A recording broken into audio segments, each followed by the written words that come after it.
My dear fellow, you must trust me implicitly and do exactly what I tell you. You can tell your friends that we should have been happy to have come with you, but that urgent business required us to be in town. We hope very soon to return to Devonshire. Will you remember to give them that message? If you insist upon it. There is no alternative, I assure you. I saw by the baronet's clouded brow that he was deeply hurt by what he regarded as our desertion. When do you desire to go? He asked coldly. Immediately after breakfast. We will drive into Coombe Tracey, but Watson will leave his things as a pledge that he will come back to you. Watson, you will send a note to Stapleton to tell him that you regret that you cannot come. I have a good mind to go to London with you, said the baronet. Why should I stay here alone? Because it is your post of duty. Because you gave me your word that you would do as you were told, and I tell you to stay. All right, then, I'll stay. One more direction. I wish you to drive to Merripit House. Send back your trap, however, and let them know that you intend to walk home. To walk across the moor? Yes. But that is the very thing which you have so often cautioned me not to do. This time you may do it with safety. If I had not every confidence in your nerve and courage I would not suggest it, but it is essential that you should do it. Then I will do it. And as you value your life, do not go across the moor in any direction save along the straight path which leads from Merripit House to the Grimpen Road, and is your natural way home. I will do just what you say. Very good. I should be glad to get away as soon after breakfast as possible, so as to reach London in the afternoon.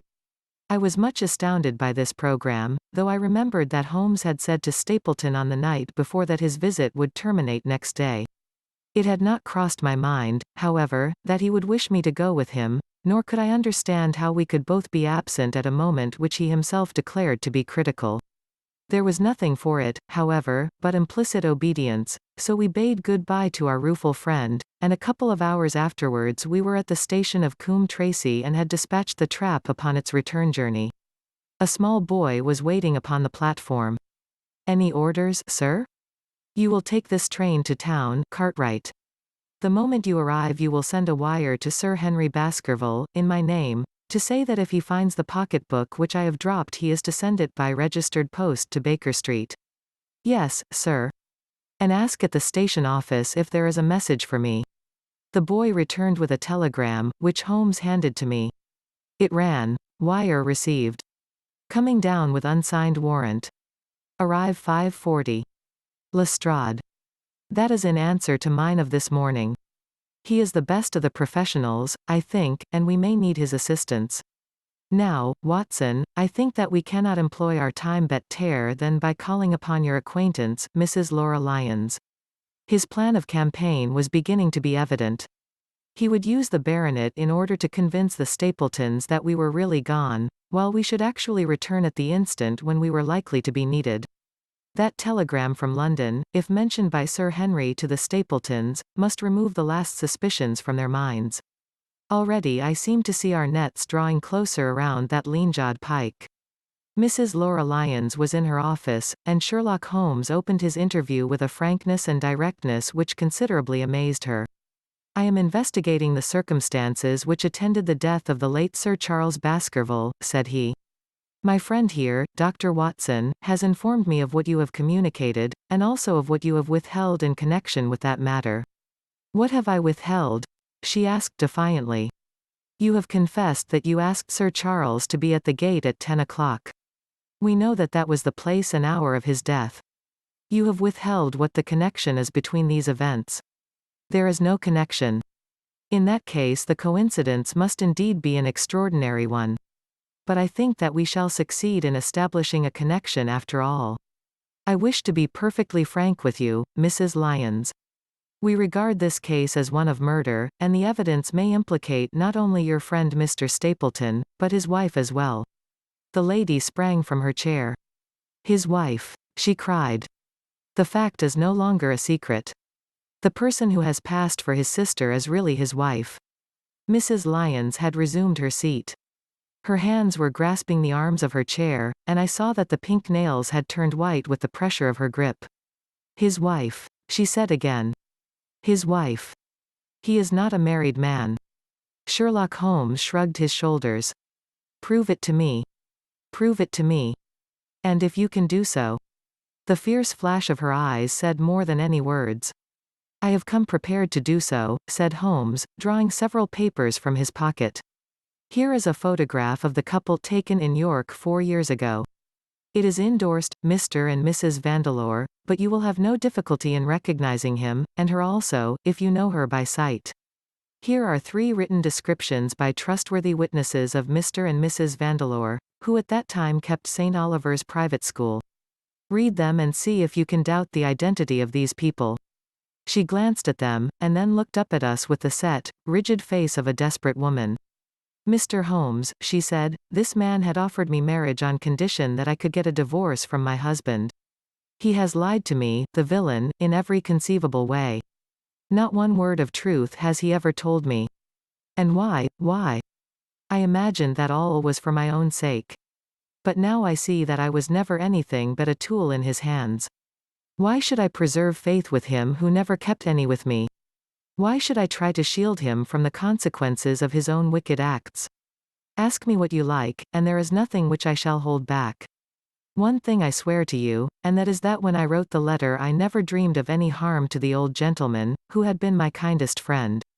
I entirely believe you, madam, said Sherlock Holmes. The recital of these events must be very painful to you, and perhaps it will make it easier if I tell you what occurred, and you can check me if I make any material mistake. The sending of this letter was suggested to you by Stapleton? He dictated it.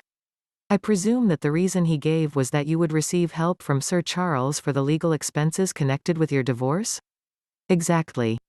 And then after you had sent the letter he dissuaded you from keeping the appointment?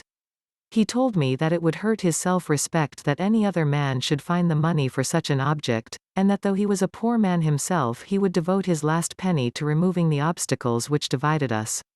He appears to be a very consistent character. And then you heard nothing until you read the reports of the death in the paper? No. And he made you swear to say nothing about your appointment with Sir Charles? He did. He said that the death was a very mysterious one, and that I should certainly be suspected if the facts came out. He frightened me into remaining silent. Quite so. But you had your suspicions? She hesitated and looked down. I knew him, she said. But if he had kept faith with me I should always have done so with him. I think that on the whole you have had a fortunate escape, said Sherlock Holmes. You have had him in your power and he knew it, and yet you are alive. You have been walking for some months very near to the edge of a precipice. We must wish you good morning now, Mrs. Lyons, and it is probable that you will very shortly hear from us again. Our case becomes rounded off, and difficulty after difficulty thins away in front of us, said Holmes as we stood waiting for the arrival of the express from town. I shall soon be in the position of being able to put into a single connected narrative one of the most singular and sensational crimes of modern times. Students of criminology will remember the analogous incidents in Godno, in Little Russia, in the year 66, and of course there are the Anderson murders in North Carolina, but this case possesses some features which are entirely its own. Even now we have no clear case against this very wily man. But I shall be very much surprised if it is not clear enough before we go to bed this night. The London Express came roaring into the station, and a small, wiry bulldog of a man had sprung from a first-class carriage. We all 3 shook hands, and I saw at once from the reverential way in which Lestrade gazed at my companion that he had learned a good deal since the days when they had first worked together. I could well remember the scorn which the theories of the reasoner used then to excite in the practical man. Anything good? He asked. The biggest thing for years, said Holmes. We have 2 hours before we need think of starting. I think we might employ it in getting some dinner and then, Lestrade, we will take the London fog out of your throat by giving you a breath of the pure night air of Dartmoor. Never been there? Ah, well, I don't suppose you will forget your first visit.